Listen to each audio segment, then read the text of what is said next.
உரை வீச்சு நிகழ்த்துவதற்காக நம் மண்ணுடைய மைந்தர், எழுத்தாளர், பட்டிமன்ற நடுவர், கவிஞர், மரியாதைக்குரிய ஐயா ராமலிங்கம் அவர்கள் இதோ தமிழக வரலாறு இருக்கிறார்.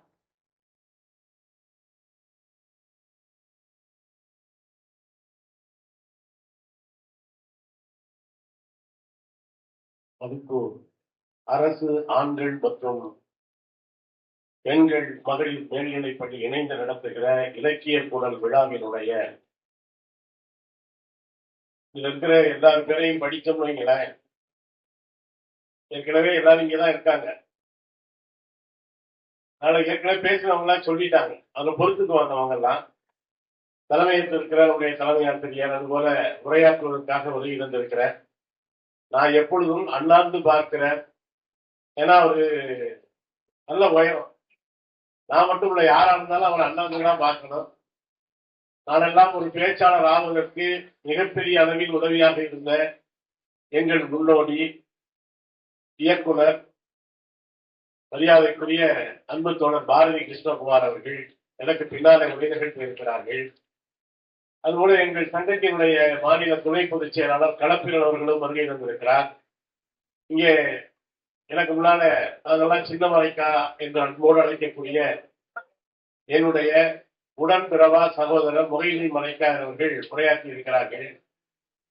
இங்கே பெயர் சொல்லி அழைக்கக்கூடிய அளவுக்கு நம்முடைய ஜவஹர் சத்தியமூர்த்தி அவர்கள், அவரை உங்களுக்கு தெரியும், இந்தியன் வங்கியில பணியாற்றி இருக்கிறார்கள். அவர் தம்பியும் மிகப்பெரிய திரைப்பட கலைஞர். உங்களுக்கு தெரியுமான்னு தெரியல. நான் மதுக்கூர் ராமலிங்கம்னு போட்டுக்கிறதுக்கு முன்னாலே மதுக்கூரை வெளியுலகத்துக்கு அறிமுகப்படுத்தியது மதுக்கூர் கண்ணன் என்கிற பெயரிலே யார் அப்படின்னு ஒரு படம் வந்துச்சு. அதெல்லாம் கூட நீங்க பார்த்துக்க மாட்டீங்க. இப்ப ஒரு படம், இப்ப நிறைய தொடர்கள்லாம் அவர் நடிக்கிறார். சினிமா தொடர்கள் எல்லாம் நிறைய வருத்தப்படாத வாலிபர் சங்கத்துல கூட நடிச்சிருப்பார். இதை சொன்னா கைத்தட்டுவிய. ஆனா அவர் அருமையான பாட்டு எழுதியிருக்கிறார். அவர் நன்றின்னு ஒரு படம் இயக்குனர் மகேந்திரன் எழுதின படம். அப்பப்ப மாலை நேரத்துல அந்த பாட்டு போடுவாங்க. இசைஞானி இளையராஜா அவர்களுடைய இசையில. அள்ளி தந்த பூமி அன்னை அல்லவா, சொல்லி தந்த வானம் அன்னை அல்லவா, பாடும் நாள் பாடும் நாள் கீதங்கள் இனி ஆனந்தம் ஆரம்பம் பாருங்கள். அந்த பாட்டு எழுந்தவரு மதுக்கூர் கண்ணன் அவர்கள் தான். இந்த புத்தகங்களுக்கு வித்தியாசமான தலைப்பு வைப்பாங்க. அவங்க ஒருத்தர் சேஜாத்தனம்னு ஒருத்தர் புத்தகத்துக்கு என்ன தலைப்பு வச்சிருக்கிறாருன்னா, ரப்பர் மரங்களுக்கு ரணங்கள் புதிதல்ல. நம்ம மாவட்டத்துல ரப்பர் மரம்லாம் நீங்க பார்த்திருக்கவே மாட்டீங்க. இப்ப அநேகமா கூட அடிலப்பர் கூட கிடையாது. இந்த கன்னியாகுமரி மாவட்டம் கேரளா பக்கம்லாம் நிறைய ரப்பர் மரம் இருக்கும். அந்த மரத்தை கீறி விட்டா பால் வரும். அதுல இருந்துதான் டயரு அதெல்லாம் எடுக்கிறது. ஒரு கவிஞர் என்ன பேர் வச்சிருக்கிறாருன்னா, ரப்பர் மரங்களுக்கு ரணங்கள் புதிதல்ல, தினந்தோறும் கீர்னாதான் பால் வரும். மதுக்கூர் கண்ணன் அவருடைய புத்தகத்துக்கு என்ன தலைப்புக்கு பேர் வச்சிருந்தாருன்னா, யூக்கலிப்டஸ் மரங்களுக்கு தலை வலிக்கிறது. இப்ப நம்ம எல்லாம் தலை வலிச்சா என்ன பண்ணுவோம்? யூக்கலிப்டஸ் தைலம் இருந்து தடவிக்கும். நீலகிரி தைலம்னு சொல்லுவாங்க நம்ம பக்கம், ஆரஸ்பதி தைலம்னு சொல்லுவாங்க. ஆனா அவர் என்ன சொல்றாரு, யூக்கலிப்டஸ் மரத்துக்கே தலை வலிச்சா என்ன பண்றது? அப்படி ஒரு அருமையான பல பெருமக்களை இலக்கியவாதிகளை இப்ப கூட கேட்டாங்க, அவருக்கு எப்படிங்க? அவரு கவிஞர் ஞானச்செல்வம் அவர்களுடைய தம்பி. அதையெல்லாம் விட மதுக்கூர் காந்தி என்று அழைக்கப்பட்ட மகித்தான தியாகியினுடைய குடும்பம் அது. அதனாலதான் அவர் ஏழ்மையான குடும்பம்னு சொன்னார். நிறைய பேர் இங்க இருக்கீங்க. நான் பொதுவாக பேச போறோம்னு சொன்னாதான் குபீர்னு ஒரு கூட்டம் கிளம்பி போகும். ஆனா நாங்க மேடையில உட்கார்ந்து இருக்கவே பார்த்தா சட சட சட சடன்னு பின்னால இருந்து ஒரு குரூப் கிளம்பி போய்கிட்டு இருந்துச்சுங்க. மறைக்கால கூட பதட்டப்பட்டாரு. என்னங்க இவங்க எல்லாம் உட்கார்ந்து இருக்கீங்க, அவங்கள போய் சொல்றீங்க அப்படின்னு. அதுக்கு அம்மா சொன்னாங்க, அவங்க எல்லாம் 6, 7, 8 வேன்ல போறாங்க, ரொம்ப நேரம் காத்திருக்க மாட்டாங்க. இந்த பிள்ளைய நினைக்குது நம்ம 9, 10 வந்தது தப்பு போல இருக்கு. 6, 7, 8 இருந்தா அப்பவே தெரிச்சு ஓடி இருக்கலாம், நம்ம சிக்கி தம்பேன்னு. அதனால நம்ம ரொம்ப அதிக நேரம் எடுத்துக்கலாம். ஏன்னா நம்ம என்ன இருந்தாலும் இல்ல மதுக்கூர் மண்ணின் மைந்தர்னு என் தம்பி ராமச்சந்திரன் 10 தடவை சொல்லிட்டார். ஒரு பழைய படம் 16 வயது நினைவு படம் வந்தது. நான் தான் கோபாலகிருஷ்ணன் சொல்றேன். ஆனா ஊரு ஊரா என்ன சொல்றாங்க அப்படின்னு மதுக்கூர் மதுக்கூர்னு ஊரு ஊரா சொன்னா கூட மதுக்கூர்ல என்ன நம்பி எவனும் வாடகை சைக்கிள் கூட தர மாட்டாங்க. ஏன்னா நான் பிறந்தது மதுக்கூரா இருந்தாலும் வாக்கப்பட்டதும் மதுரை. அதனால எனக்கு தெரிஞ்சா கூட என்ன சொல்றாங்க, நீ இருக்கலாம்யா மதுக்கூர் அவனைய மறக்கலாம், யாராவது மதுக்கூர்ல உனக்கு தெரிஞ்சா அதுதான் கூட்டுவாங்க, யாராவது மறைக்காம தான் போய் கூட்டு வரலாம். அதனால மண்ணின் மைந்தா இருந்தாலும் இப்ப ரொம்ப புலம்பெயர் தொழிலாளி மாதிரி ஆயிட்டான். இப்ப எல்லாரும் மறைக்காம இருந்து அத்தனை பேர் நம்ம இவரு நல்ல தம்பியில இருந்து நவகர்ல இருந்து எல்லாருமே படிங்க படிங்க படிங்கன்னு சொல்றாங்க இல்லையா? இந்த வார்த்தையை கேட்டாதான் நமக்கு கொலை விதி வருது. இவனு படி அப்படின்னு சொல்றாங்க வச்சுக்கோங்க. நீங்க அநேகமா நாங்க ஒரு 1:30 2 மணிக்கு வந்துட்டோம். ஒரு 1 மணிக்கு உங்களை உட்கார வச்சிருப்பாங்க. இப்படி ஆசிரியர்கள் இல்லையா? ஒரு 3 உங்க முகத்தை பார்த்தாலே தெரியுது. ஏன்னா உலகத்தின் சிறந்த புகைப்படம் எது தெரியுமா? பள்ளிக்கூடத்துக்குள்ள போற பொழுது பைய உத்தரியில பிள்ளைய ஒரு போட்டோ எடுத்து போட்டுருந்தான்.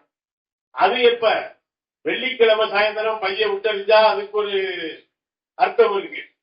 மொத்தமா +2 முடிச்சுட்டு உத்தரிஞ்சோம்னா அதுல ஒரு அர்த்தம் இருக்கு இல்லையா? அதனால நீங்க அதிக நேரம் அதுவும் வெள்ளிக்கிழமை தான் நான் பேசிக்கிட்டு இருக்க போறேன்.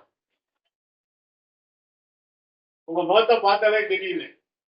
ஏன் சொல்றேன்னா எங்க வீட்லயும் பிள்ளைகளாலும் மகன்கிறத தாண்டி பேர பிள்ளைங்க வந்துருச்சுங்க. இந்த டிவியில ஒவ்வொரு மாவட்டமும் அறிவிப்பாங்க கனமழை, பள்ளிகளுக்கு விடுமுறை, திருவாரூர் மாவட்ட ஆட்சியர் அறிவிப்பு. உடனே நம்ம பிள்ளைய குடும்பமும் டிவியை பார்க்கணும். இந்த தஞ்சாவூர் கலெக்டர் சரியான தூங்க முடியாது பரம் இல்லை. திருவாரூர் கலெக்டர் இவரு நேரத்தோட கலெக்டர் பாக்குறாரு. மழை வருமா? அது மழைய விடுமுறை அறிவிச்சா படிச்சுன்னு வெளிச்சிருக்கு. சரி பின்னாடி ஈடு கட்ட முடியாதுன்னு பள்ளிக்கூடத்தை வச்சா பெய்யுது. இதெல்லாம் நம்ம கண்ட்ரோல்ல யாருக்கு மழையை ஆஃப் பண்றதுதான் ஆன் பண்றதுதான் அது நினைச்சா பெய்யும். எனவே ரொம்ப அருமையான பிள்ளைகள். நான் வந்தவொடனே என் தம்பிகிட்ட கேட்டேன், உண்மையிலே ஒரு தப்பு நடந்துச்சுக்கேன். நான் மதுக்கூர் பள்ளிக்கூடம் நினைச்சேன் தவிர இந்த ஆண்டு விழா எங்க நடக்குதுன்னு நினைச்சேன்னா நான் ஆண்கள் பள்ளியிலே நினைச்சுக்கிட்டு இருந்தேன். ஏன்னா நான் 6ஆம் கிளாஸ்ல இருந்து +2 வரைக்கும் படிச்சது அந்த பள்ளிக்கூடம் தான். உங்க பள்ளிக்கூடத்துக்கு 2 தடவை வந்திருக்கேன். ஒரு தடவை பேசுறதுக்கு, ஒரு தடவை பள்ளிக்கூடத்தை பாக்குறதுக்கு. நான் வண்டியை காரை அந்த பக்கம் விட்டுட்டேன். அவர் பதறி போய் எங்க ஆளை காணுவேன்னாரு. பள்ளிக்கூடத்துக்கு தயாரா போயிட்டு இருக்கேன் அப்படின்னு. இந்த பக்கம் ஆளே தெரியலையான்னு. அப்புறம் தான் பழக்க தோஷத்துல கிட்டத்தட்ட 8 வருஷம் 9 வருஷம் போன காடு சும்மா இருக்குமா? ஆட்டோமேட்டிக்கா வண்டி எங்க ஸ்கூல் பக்கம் திரும்பிடுச்சு.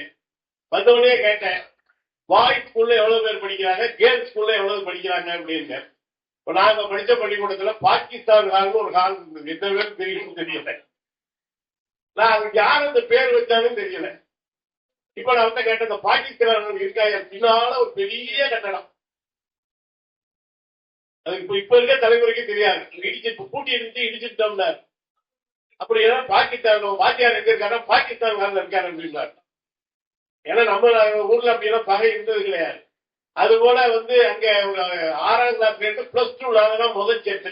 எம்ஜிஆர் இப்ப அண்ணன் சொன்னார் மறைக்காம, அவரெல்லாம் இங்க படிக்கிற காலத்துல எங்களுக்கெல்லாம் பெரிய, ஏன்னா எம்ஜிஆர் பக்கத்துல இருந்தாரு அவர். அதனாலயே அவர் எம்ஜிஆர் மாதிரி நாங்க ஒரு காலத்துல பாத்துக்கிட்டு இருந்தோம். பல வகையான ஞாபகங்கள் எல்லாம் இன்னைக்கு வந்துகிட்டு இருக்கு. இருந்தாலும் உங்களுக்கு விஷயத்த மட்டும் ஏன் படிக்கணும்? அங்க 680 பிள்ளைங்க, உங்க பள்ளிக்கூடத்துல எத்தனை பேரு? இதான் இன்னைக்கு சமுதாய நிலைமை.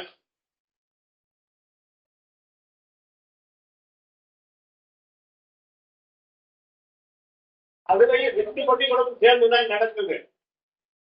நீங்க இந்த உட்கார்ந்து இருக்கீங்க, எங்க குரூப்பு பூரா பின்னால இருக்கு. எதுக்கு தெரியுங்கள? சில பேரு 6ஆம் கிளாஸ்ல இருந்து 7ஆம் கிளாஸ் போறப்ப, 7ஆம் கிளாஸ் போறப்ப 8ஆம் கிளாஸ் போன உட்கார வைப்பாங்கல்ல. சில பேரு நல்லா படிக்கிறவங்க. அந்த விஷயத்துல நான் தான் இல்லை இப்பவே சொல்லிடுறேன்.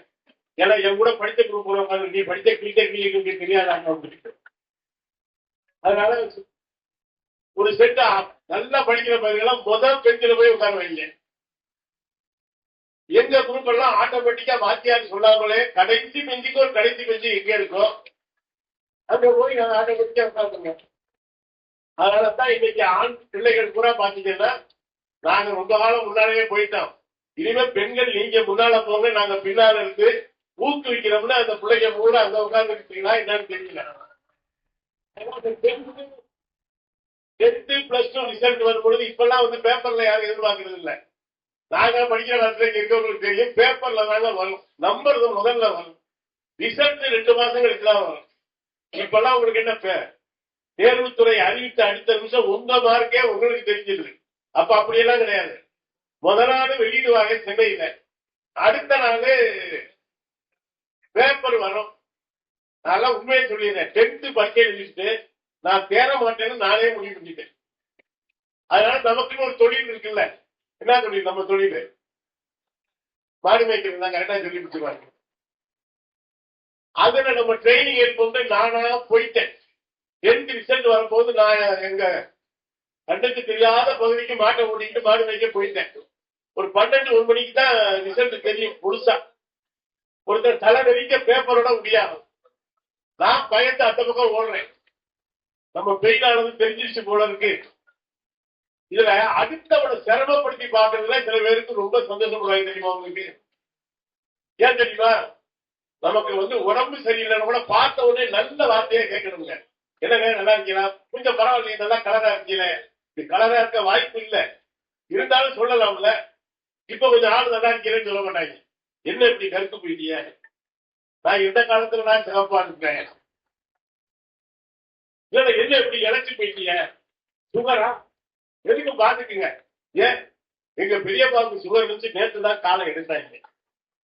இப்படியா சில பேர் சொல்லுவாங்க. அந்த மாதிரி நம்ம 10th ஃபெயில் போல இருக்கு, அதை சொல்லத்தான் இவ்வளவு மகிழ்ச்சியா முடிவாங்கன்னு சொல்லி அவனை பார்த்தோன்னே நான் ஓடுறேன். அவன் விரட்டி வந்து ராமலிங்கம் என்ன, அப்புறம் ஒரு வழியா என்னடா அப்படின்னு, நீ பாசு அப்படின்னா எனக்கே நம்ப முடியல. பாருங்க தினத்தஞ்சில ஒரு நம்பர் இருக்கு அப்படின்னா நமக்கு ஒரு சந்தேகம் வரும்ல. தினத்தஞ்சி பேப்பரை பார்த்துட்டு எதுக்கு தினமலர்லையும் செக்அப் பண்ணிடுவோம், உறுதிப்படுத்திக்கோன்னு பார்த்தா என் கெட்ட நேரம் தினமலருக்கு அப்பவும் அப்படியிலேருந்து எனக்கு ஆகாது. இப்போ வரைக்கும் தினத்தஞ்சில என் நம்பர் இருக்குல்ல, தினமலர்ல காணும்.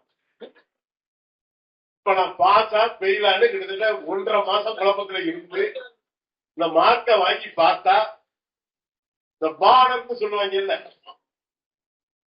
நம்ம எல்லாம் உங்களை நீங்க எல்லாம் நல்ல பிள்ளை படிக்கிற பிள்ளைங்க இல்ல, என் காலத்தை சொல்றேன். முடிஞ்ச வரைக்கும் எழுதிட்டு கடைசியா தமிழ் வாழ்க, தமிழாசிரியர் வாழ்க, ஐயா நான் மிகவும் ஏழை, எனவே ஏதாவது 1-2 மார்க் குறைஞ்சா கூட பெருத்தன்மையோடு போட்டு என்னையும் என் குடும்பத்தையும் வாழ வைக்குமாறு கேட்டுக் கொள்கிறேன். நாம் படிக்கிற தமிழாசிரியர் நானும் ஏழனா, உனக்கு 2 மார்க் போட்டா ஏன் குழப்பம் போயிடும். சில வாத்தியார் நல்லா இருப்பாங்க. அன்னைக்கு ஒரு வாத்தியார் பாக்குறேன், பேப்பர் திருத்துறதுல சில பேர் முருகன் துணைன்னு எழுதியிருக்காங்க, அதுக்கு ரைட்டு போட்டு 2 மார்க் போட்டிருக்காங்க. அவருக்கு முருகன் பக்தி ஓவர் போல தெரியும். முருகன் வேற பார்த்த உடனே 2 மார்க் போட்டு விட்டாங்க. இல்லைன்னா முருகன் வேற எடுத்து கொடுத்துருவாங்க தெரியல. இப்படித்தாங்க நாங்கெல்லாம் பாஸ் பண்ணோம். அப்பெல்லாம் இங்க சில பேர் இருக்காங்க ஓல்டு SSLC 11 வரைக்கும் SSLC, அப்புறம் PUC, அப்புறம் டிகிரி. நாங்கெல்லாம் முதல் செட்டு +2. அது புரட்சி தலைவர் எம்ஜிஆர் காலத்துலதான் கொண்டு வரப்பட்டது. நல்லா படிக்கிற பிள்ளைங்க என்ன குரூப் எடுப்பீங்க? First group. அது மேத்ஸ் குரூப் சொன்னா பரவாயில்ல, அவங்கதான் ஃபர்ஸ்ட். அடுத்தது சயின்ஸ் செகண்ட் குரூப், அப்புறம் தேர்ட் குரூப். அதுல ஏன் நாங்கெல்லாம் போய் எடுத்தோம்னா அதுல கணக்கு கிடையாது. நாங்க படிக்கிறப்ப சிறப்பு தமிழ், பொருளாதாரம், அரசியல், வரலாறு, இந்த 4 தவிர நாங்கெல்லாம் நேரம் ஒரு குரூப் கிளம்பி யார்ட்டையும் கேட்கற அங்க போய் உட்காந்துட்டோம்.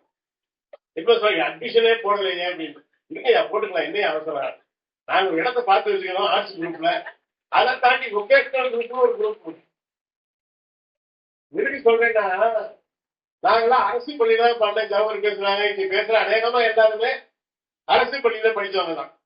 படிக்கப்ப நம்ம படிச்சு டீச்சர் ஒரு பக்கம் இருக்கட்டும், எவ்வளவு நல்லவங்க தெரியுமா? உண்டா நம்ப இவ்வுலகம் அப்படின்னு ஒரு சங்க இருக்கிற வார்த்தை வரும். இவர் இருப்பதால் தான் இந்த உலகம் இருக்கிறது. நான் ஒன்றும் பெரிய ஒன்று ரெண்டு இருக்கிற நேரம் குறைவுதான், பின்னால பேசிக்கலாம். ஒன்று விஷயம் பண்ணி சொல்றேன்.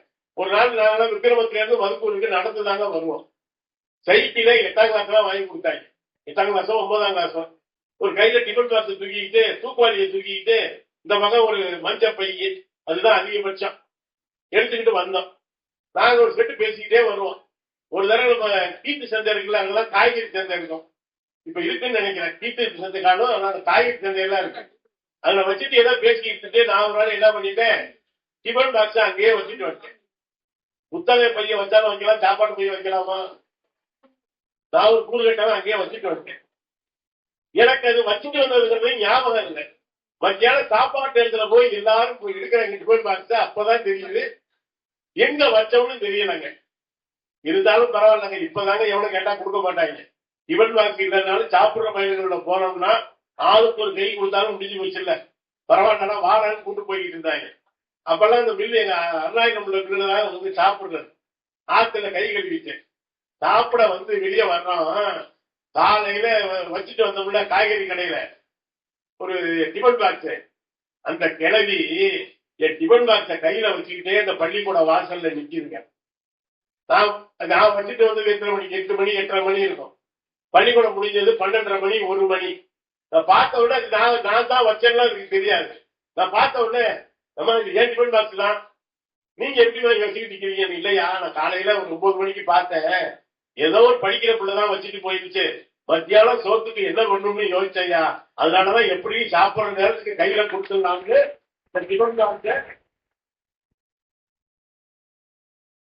அது ஒன்றும் பெரிய ஒரு நாளைக்கு 10 கோடி சம்பாதிக்கிறது இல்லைங்க. உனக்கா அன்னைக்கெல்லாம் அதிகபட்சம் 2 ரூபா 3 ரூபா வரும். ஒரு மத்தியானம் பள்ளிக்கூடத்துக்கு போன புள்ள பட்டினியோடு இருக்கக்கூடாது என்பதற்காக தான் பொழப்ப விட்டுட்டு வந்து நிற்கிற பெண்கள் இருக்கிறவனை உண்டா நம்மை இவ்வுலகம் என்று அன்றைக்குத்தான் சங்கீதம். சரி, இன்னைக்கெல்லாம் நம்ம ஒரு பேச்சாளர் அப்படின்னு ஓரளவு ஒத்துக்கிட்டு இருக்கோம்னு வைங்க. ஒத்துக்கணும், ஒரு வழி இல்லை, உள்ளூர் ஆள் இல்லை. ஏதோ பேசுறாங்க, பல இதுக்கு அங்க போறோம் இங்க போறோம். ஏதோ எங்க ஊர்ல ஒரு ஆள் சொல்லிட்டுதான் வேணாம்னு சொல்லுவாங்க. நான்லாம் பல நாடு சுற்றி பார்த்தோம் மாப்பிள்ள அப்படின்னாராம். அப்படி இருந்த நாட்டுக்கே போயிருக்காரு. நான் உரத்த நாடு, பாப்பா நாடு, செல்லம்ம நாடு, இதெல்லாமே வெளிநாடு நினைக்கிறவங்க எல்லாம் இருக்காங்க எங்க ஊர்ல. நம்ம ஒரு 10-15 நாடு மிக தென்னம்ம நாட்டையும் உரத்த நாட்டையும் பார்த்துட்டு பல நாடு சுற்றுறவனப்பா. அவன் யாருன்னா மாட்டுத்தலைவர் இந்த மாட்டை தேடி போயிருப்பான் போல இருக்கு. அதையே வெளிநாடு நினைச்சுக்கிட்டு இருக்கான். அப்ப இந்தியாவை என்ன நினைச்சிருப்பான்னு பாருங்க. அந்த மாதிரி இப்ப பல நாடுகளுக்கு எது போகுது. நான் என் சொந்த நோத்துல 1-2 சுய பெருமைக்காக இல்லைங்க. இன்னைக்கு அவ்வளவு பேசுறான். நாங்கெல்லாம் பேச்சாளனா எழுத்தாளர்களுக்கு யாரு காரணம், யாரு கண்டுபிடிச்சாங்க? பள்ளிக்கூடத்துல இருக்க ஆசிரியர்கள் தாங்க ஒரு பாடகனை, ஆசிரியனை முதலாக கண்டுபிடிப்பவர். தினமறைஞ்சா அற்புதமா பாருங்க. நான் முதல்ல பேச்சு போட்டியில தான் கலந்துக்கிறாங்க. அதுக்கு ஒரு ஸ்கூல்ல ஒரு பாட்டு போட்டி, எல்லாரும் பேரை கொடுக்குறாங்க. அதுக்கு முன்னால வந்து அங்க ஜிடிஆர் கடையில ஒரு கடை இருந்துச்சு. அங்க போய் நீ நல்லா பாடுவீங்களா? நான் எப்ப சொன்னேன் நல்லா பாடுவீங்க, நான் உனக்கு சும்மா பரவாயில்ல பாடுறியா அப்படின்னு. போய் அப்பதாங்க பாட்டு புத்தகமே வாங்குறோம். வாங்கி சுத்தி பார்க்குறோம், ஒரு பாட்டும் பிடிபட மாட்டேங்குது. நல்ல சினிமா பாட்டு வாங்கிட்டா பரவாயில்ல. நான் கூட்டு போனவங்க கூட எனக்கு பிடிக்காதவங்க. சீர்காழி கோவிந்தராஜன் பக்தி பாடலை வாங்கி கொடுத்துட்டாங்க. அதை வாங்கி பாக்குறேன், நீ என்னால் தெய்வம் இல்லை, இந்த பாட்டை பாடுறேன் அப்படின்ட்டேன். நான் வந்து பெருமைக்காக சொல்லலைங்க, நான் தான் அந்த பாட்டு போட்டியில முதல் பரிசு வாங்கினேன். அதை விட என்ன தெரியுமா, நீங்க கொஞ்சம் அவசரப்பட்டு கேள்வி நினைக்கிறேன். கலந்துகிட்டதே மொத்தம் 3 பேர். அதுல இன்னும் ராஜ்மோகன் ஒருத்தர் சென்னையில இன்னும் இருக்காங்க. அப்பதான் சங்கராபரணம் படம் வந்து பரபரப்பா ஓடிக்கிட்டு இருந்தா காலம். நானாவது நீ எல்லாம் தெய்வம் இல்லைன்னு ஏன் ரேஞ்சுக்கு ஒரு பாட்டு எடுத்தேன். அவன் என்ன பண்ணிட்டான், சங்கரா அந்த பாட்டை பயங்கரமா ட்ரைனிங் பண்ணி, அந்த பாட்டு நீங்க சொல்ல கேட்டிருக்கீங்களான்னு தெரியல, மொபைல் யூடியூப்ல கேளுங்க. ஐயப்பா தியேட்டர்ல சங்கராபரணம் படம் வந்து பரபரப்பா ஓடிக்கிட்டு இருக்கு. படம் ஓடிடுச்சு. இவன் அந்த பாட்டை பயங்கரமா ஒரு இசையில படிச்சிருப்பாங்க போல இருக்கு. நம்ம என்னத்தை படிச்சா இசையில, நம்ம படிச்சது கூட சாந்தி இல்லாம மாடு மேய்ச்சாங்க. அவன் சங்கரா பாட்டை சுருதியா படிச்சுட்டு நினைச்சிட்ட, நீ என்ன பாட்டு பாட போற அப்படின்னா, நீ எல்லாம் தெய்வம் இல்லை பாட்டு பாட போறாங்க. அதெல்லாம் தேராது, நான் 15 நாளா சங்கரா பாட்டை ட்ரைனிங் பண்ணிருக்கேன், என்கிட்ட எவனும் நிக்க முடியாது அப்படின்ட்டான். சரி, நம்மளும் பேரை கொடுத்துட்டான். பரவாயில்ல கலந்துக்கோம்னா ஒரே ஒரு தப்பு பண்ணிட்டாங்க ராஜ்மோகன். கொஞ்சம் நம்ம வாய் எவ்வளவு இருக்கோ அந்த அளவுக்கு தாங்க திறக்கணும். அது சாப்பிடவும் சரி பேசவும் சரி. இவன் என்ன பண்ணிட்டான், சங்கர குழந்தை பாருங்க, திருப்பி கூட முடியல.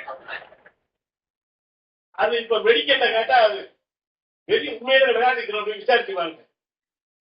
சங்கரான தொடர்ந்துதான் சங்கர அடங்க மாட்டேங்கிறாங்க வாய்ப்பு. வாத்தியார் போய் இப்படி தாரை அடிக்கிறாரு ஒட்ட தம்பி. அப்புறம் அப்புறமே கூட்டி போய் தஞ்சாவூர்ல இஎன்டி டாக்டரை பார்த்து இது லாக் ஆகிட்டு இங்க இருந்து தட்டி தட்டி அப்புறம் மெதுவாக இறக்கி விட்டு அதுக்கப்புறம் இந்த ராஜ்மோகனை எங்க பார்த்தாலும் பயலுங்க அவன் அந்த பக்கம் போனான். சங்கரா நான் என்ன இப்ப நான் எங்க அனுபவத்தை சொல்றப்பவே இவரை சிரிக்கிறீங்களே. இப்பெல்லாம் ஏதோ போறோம் வரோம் பேசுறோம்னு வைங்க. ஆனா பள்ளிக்கூடத்துல நடந்த அந்த பசுமையான அனுபவங்கள் வாழ்க்கையில் ஒருபோதும் திரும்ப வரவே வராது. அதுபோல நான் படித்தத விக்கிரம பள்ளிக்கூடத்துல அப்பெல்லாம் 2-3 வாத்தியார் தான் இருப்பாரு.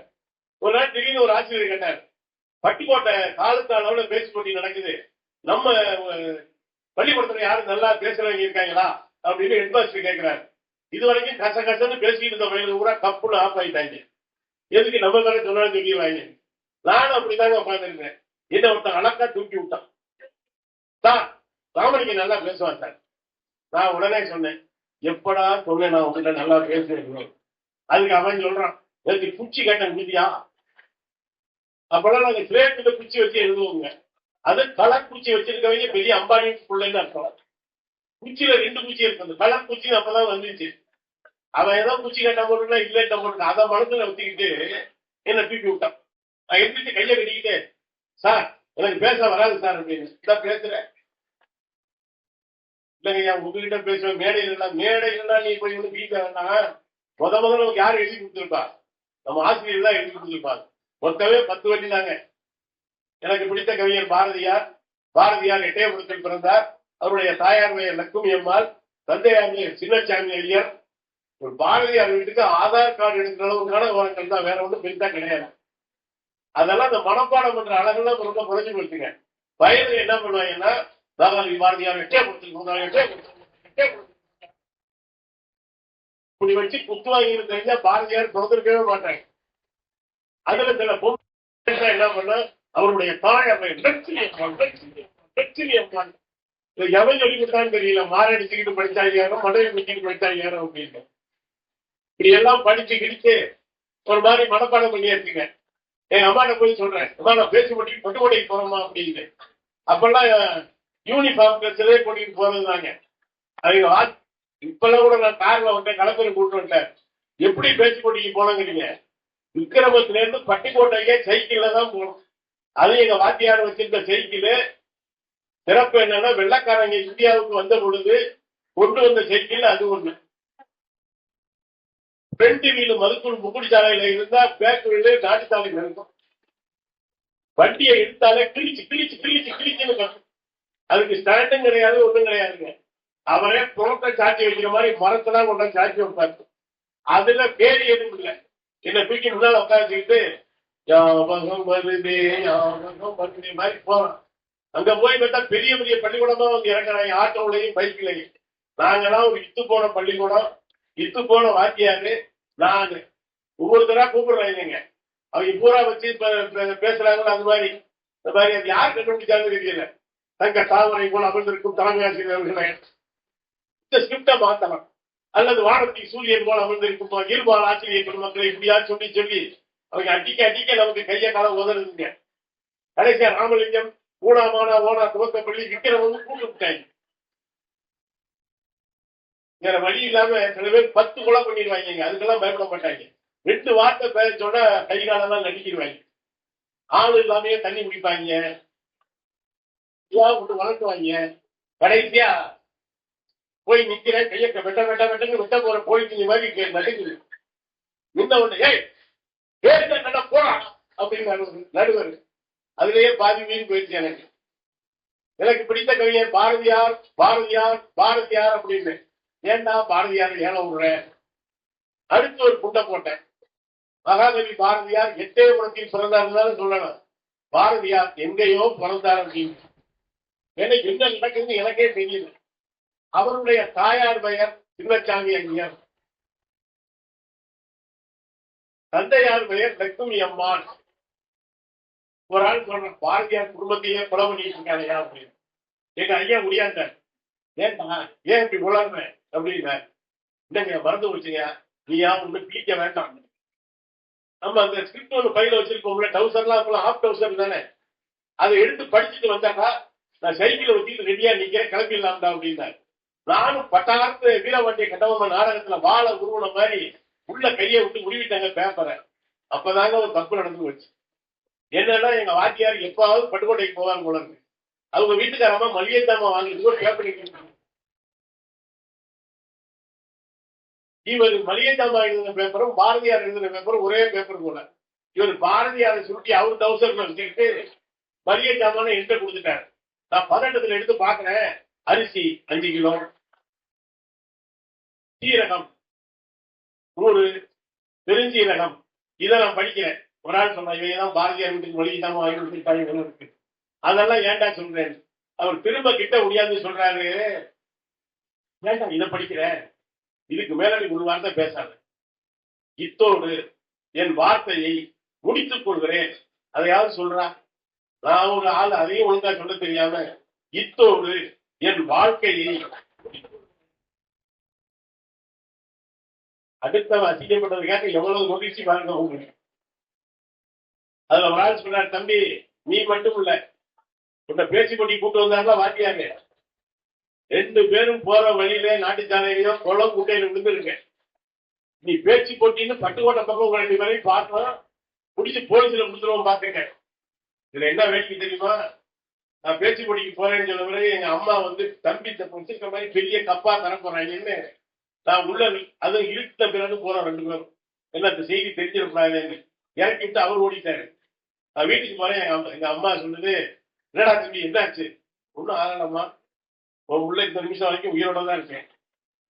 அது டபால்னு மஞ்சள் தண்ணி பெரிய பரிசு கிடைச்சிருக்கு, பிள்ளைக்கு கண்ணு பட்டுறவங்களுக்கு மஞ்சள் தண்ணியில ஆரத்தி எடுக்க முடிஞ்சு. நான் சொன்னேம்மா, ஒரு 5 நிமிஷம் ஆயிருந்தா உன் பிள்ளைங்க உயிரோட பார்த்துருக்க மாட்டேன். உயிர் தப்பிச்சதே பெரிய விஷயம். எங்க அம்மா ஒரு வார்த்தை சொல்லுச்சு, அதைத்தான் என் பிள்ளைகிட்ட நான் சொல்ல விரும்புறேன். ஏன்டா தம்பி, நம்மள மாதிரி புரியாதவங்களுக்கு இருக்குடா பேச்சு, நமக்குன்னு ஒரு தொழில் இருக்குடா பாருன்னு சொல்லியிருந்தா இன்னைக்கு இவ்வளவு பெரிய கூட்டத்தில் நிக்க மாட்டாங்க. எங்க அம்மா விடுறா, நம்ம விக்கிரமத்துல இருந்து வெளியூருக்கு பேச்சு போட்டிக்கு போன முதலே நீதாண்டா, அதுக்கே என்ன சொல்றேன்னா, ஒரு வார்த்தைனால அப்படி சொல்றதுக்குள்ள சில பேர் ஒரே வார்த்தையில தற்கொலை பண்ற அளவுக்கு கொண்டு தள்ளி விட்டுறாங்க. அதுதான் திரும்ப திரும்ப படிங்க படிங்க படிங்க படிங்கன்னு ஏன் சொல்றாங்க. பொம்பளை பிள்ளைங்க ஒரு புள்ள பள்ளிக்கூடத்து பையன் எடுத்துக்கிட்டு வீட்டுக்கு வெளியே வந்துருச்சுன்னா, ஒரு பையன் போனா அவன் படிக்கிறான்னு அர்த்தம்ங்க. நீங்க வெளியே போனீங்கன்னா ஒரு தலைமுறைய தடையை தகர்த்து வெளியே வருகிறது. இன்னைக்கு நம்ம பிள்ளைகளை படிக்கிறப்ப அண்டா குண்டா இதெல்லாம் கொடுக்காதீங்க. அந்த கையில படிப்புங்கிற ஒரே ஒரு சீரை மட்டும் கொடுங்க. அந்த புள்ள போற வீட்டை மட்டும் இல்ல, இந்த உலகத்தையே ஆளக்கூடிய ஆற்றல் நம்முடைய பிள்ளைகளுக்கு வந்து. ஆனா நம்ம இன்னும் என்ன சொல்லிட்டு இருக்கோம், எனக்கு கொல்லி வைக்கிறதுக்கு ஒரு ஆம்பளை பிள்ளை வேணும். பிறந்த உடனேவா துணி குதிச்சு கொல்லி வைக்க போறோம், இதெல்லாம் அவசியமே இல்லைங்க. இப்ப நம்ம ஊர்ல எப்படி தெரியாத சமீபத்துல வரப்போக இல்லை.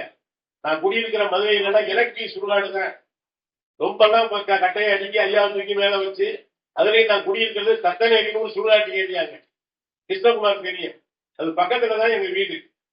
நல்ல இடமா தான் பார்த்து செலக்ட் பண்ணிருக்காங்க. இருக்கிறது ஒரு புள்ள சுடுகாடுதான், சுடுகாட்டுக்கு பக்கம் இல்லைங்க, 1/2 கிலோமீட்டர் கீழே வைத்தியநாதபுரம்னு. நான் ஒரு நாள் மாட்டுத்தாவணி பஸ் ஸ்டாண்ட்ல இறங்கி வீட்டுக்கு போகணும். வைத்தியநாதபுரம்னு சொன்னா டிரைவருக்கு தெரியாதுன்னு, அண்ணே தத்தனேரி போகணும்னே அப்படின்னு. அங்கதான் 2000 வருஷமா ஒரு சுடுகாடு இருக்கு. அவர் சொன்னாரு 300 ரூபாய் கொடுங்கண்ணே அப்படின்னு ஆட்டோக்காரர். நான் சொன்னேன், வழக்கமா 200 தானே கேட்பாங்க, 300 ரூபாய் கேட்கறீங்கண்ணே. இல்ல தத்தனேரி போனா ரிட்டர்ன் கிடைக்காதுன்னு. உங்களுக்கு மதுப்பூர்காரங்களுக்கு புரியாது, மதுரைக்காரங்களுக்கு தான் புரியும். எவனாவது சுடுகாட்டுக்கு போய் ரிட்டர்ன் ஆயிருக்கானா இது வரைக்கும்? எனவே இந்த கொல்லி வைக்கிறதுக்கு ஆம்பளை புள்ள பிறக்கிற சோழி எல்லாம் விட்டுறணுங்க. யாரு வச்சாலும் உடம்பு எரியும்.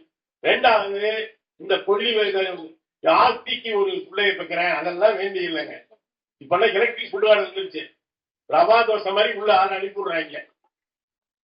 மிச்சர் கொட்டுற மாதிரி 20 மினிட்ஸ்ல கையில கொடுத்துறாங்க.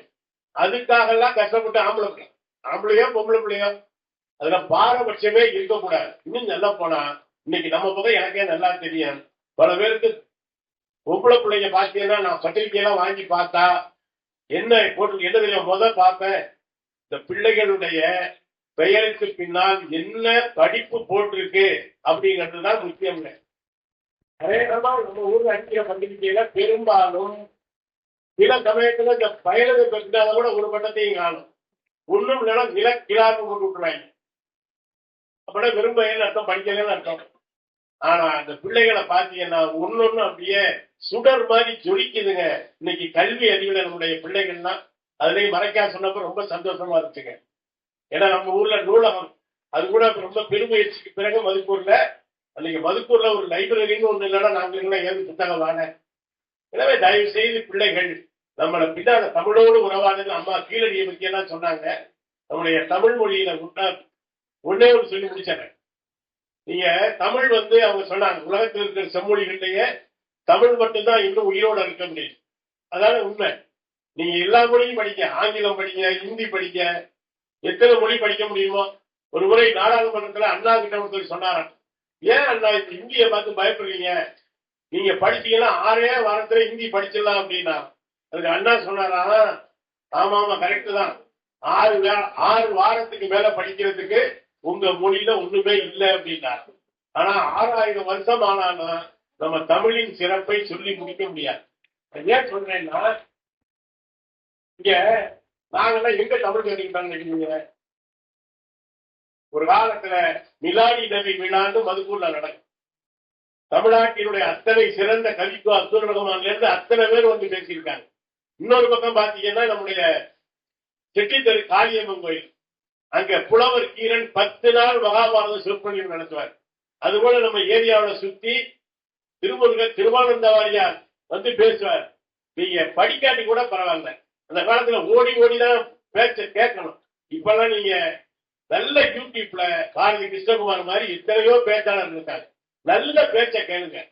இதை உங்கள்ட்ட பேச என்ன பயமா இருக்குன்னா, எதை சொன்னாலும் சுருக்கமா சொல்லு, ஷார்ட்ஸ், அதுக்கு மேல கேட்க எனக்கு பொறுமை இல்லை. அந்த உலகமா மாறி போச்சு. எதை சொன்னாலும் 1 நிமிஷத்துக்குள்ள சொல்லு. அது உங்ககிட்ட அட்வைஸ் எல்லாம் பண்ணவே முடியாதுங்க. ஏன்னா நான் சொன்னா என் பிள்ளைகளே கேட்க மாட்டேங்க, நீங்களா கேட்க போறீங்க. இருந்தாலும் மூத்தோர் சொல் முன் கசக்கும் பின் இனிக்கும்னு சொல்லுவாங்க. ஏன் உங்களை பார்த்து எல்லாரும் கெஞ்சி கேட்கிறோம் படிங்க படிங்கன்னு? தமிழுக்கு எத்தனை ஆங்கிலம் படிக்கணுமா படிங்க, ஹிந்தி படிக்கணுமா படிங்க. நீங்க சில டிவியில பாத்தீங்கன்னா இந்த வேட்டைக்கு போறவங்க என்ன பண்ணுவாங்க, நிறைய டார்ச் கொண்டு போவாங்க காட்டுக்குள்ள போறதுக்கு. அப்படி ஆங்கிலம் தெரிஞ்சா ஒரு டார்ச் கையில இருக்குன்னு அர்த்தம், ஹிந்தி தெரிஞ்சா ஒரு டார்ச் கையில இருக்குன்னு அர்த்தம். ஆனா வெளிச்சம் எப்ப தெரியும்? விழிகள் திறந்திருந்தால்தான் கையில் இருக்கிற வெளிச்சத்தால் பலன். நம்முடைய தாய்மொழியான தமிழ் தெரிந்திருந்தால்தான் உலக மொழியினுடைய அனுபவம் அத்தனையும் பெற்றுக் கொள்ள முடியும். அந்த வகையில நீங்கள் அனைவரும் நல்ல படிங்க. ஏன்னா தமிழ் ஏன் நிற்கிறதுனா எத்தனையோ மதம் வந்துருக்கு. சைவம் வந்தப்ப தேவாரம் திருவாசகம், வைணவம் வந்தப்ப 4000 திவ்ய பிரபந்தம், அப்புறம் சமணம் வந்தப்ப சிலப்பதிகாரம், பௌத்தம் வந்தப்ப மணிமேகலை, கிறிஸ்துவம் வந்தப்ப தேம்பாவணி இலக்கணங்கள், பிறகு இஸ்லாமியம் வந்த பொழுது சீரா புராணம் உள்ளிட்ட உமர் உள்ளிட்டவருடைய அருட்கொடைகள். தமிழ் ஏன் நிற்குதுன்னா எந்த மதமும் இசைந்து இணைந்து வாழக்கூடிய அந்த பெருமை தமிழுக்கு என்றும் உண்டு.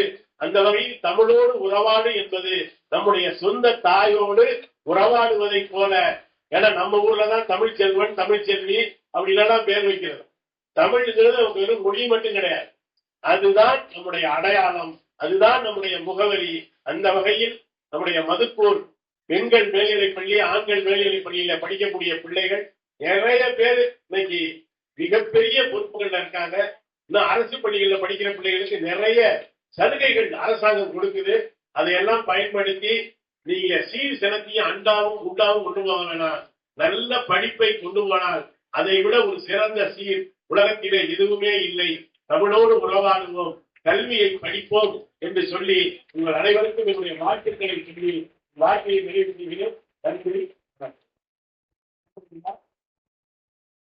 ரப்பர் மரங்கள் ரணமாகி